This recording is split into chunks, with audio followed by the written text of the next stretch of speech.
मुंबई आपली आहे, आपली, आणि इकडे आवाजही आपलाच हवा. अरे मराठी हा सन्मान आहे.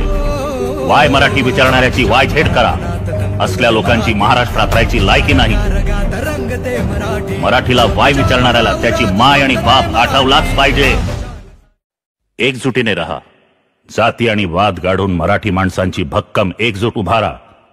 तरच तुम्ही टिकाल आणि महाराष्ट्र टिकेल. उगाच आपलं रडत रडत हक्कांच्या गोष्टी करणार असाल तर काहीही मिळणार नाही. आपल्या हक्कांसाठी लढा. अन्याय करू नका आणि सहनही करू नका. आणि गरज लागली तर द्याच बाळकडू. गळ्यावर भगवा असताना कशाला द्यायचा आम्ही आमच्या पोलिसांना त्रास? आम्हाला पण बघायचं ना कुठल्या दिशेने येतात आणि कसे परत जातात. आम्हाला पण पाहायचंय कसे थोबडे कसे फिरतात त्यांचे. परत सांगून ठेवतो, पाहिजे तर हिंदी मध्ये सांगतो, समजलं पाहिजे ना. नाहीतर बोलतील ये तो मराठी में बोल के गया, मेरे को कुछ समझा ही नहीं, इसलिए तेरे को जो भाषा में समझता है ना वो भाषा में धमकी देके जा रहा हूँ.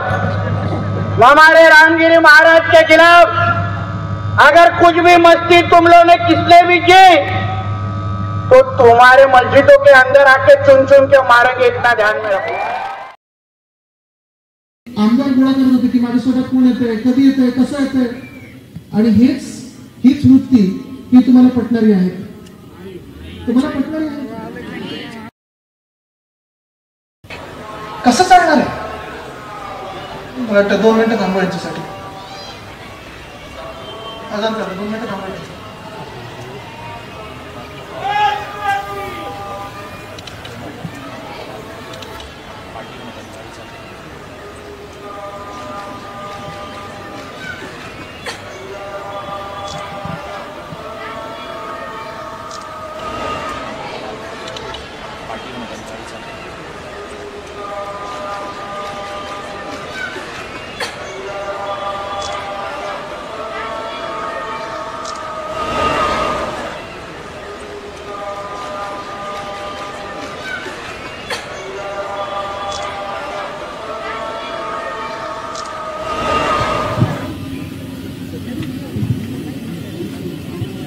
ही वृत्ती जी मी सांगत होतो, उद्धव साहेब जेव्हा आजारी होते तेव्हा त्यांच्यावर 1 नाही 2